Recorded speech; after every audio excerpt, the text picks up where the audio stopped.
Johnny Mercer, of course, a lot of people would know the name. He was born in 1909 in Savannah, Georgia, and he died in 1976. He had a massive brain tumor that they could not operate on, and he was then again taken back to Savannah. I forget where he was. He must have been in New York or California. Taken back to, sorry, Johnny, did I say something wrong? That is a clear signal right there, okay. I guess I better play the tunes right. Yeah, there we go. Unless it's Scott Joplin saying, hey, what happened to the ragtime? He was buried in Bonaventure Cemetery in Savannah. I don't know how many of you people have ever been to Savannah, but Savannah is a wonderful city, especially old Savannah. There are 23 squares. One of them is Pulaski Square. That's where the Mercer House is. Johnny Mercer's great-grandfather, might have been his great-great-grandfather, was named Hugh Mercer. Hugh Mercer was a Scottish gentleman who was involved in the trying to restore Bonnie Prince Charlie to the English throne in the middle 1700s.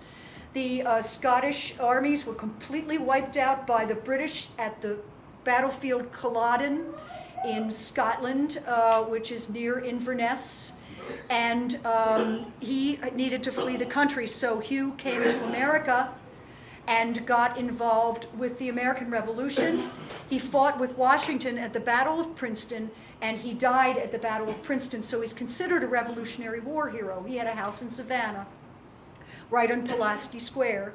There's a street named for him in Princeton, New Jersey, and there's also a statue for him in Princeton, New Jersey. Now, Johnny was supposed to go to Princeton, but his dad had a little trouble keeping his real estate business together and didn't have any money. So Johnny didn't go to college. What he did was he went out to Hollywood thinking he wanted to be an actor. But he turned into one hell of a great lyricist. And if I just recently bought a book called The Lyrics of Johnny Mercer. It's honest to God this thick. Unbelievable. And after he died, Barry Manilow petitioned his estate to write a number of tunes based on Mercer lyrics, and he wrote some beautiful tunes based on Mercer too. But I had to distill it down to the best. So this is what I consider the best and most accessible of Johnny Mercer.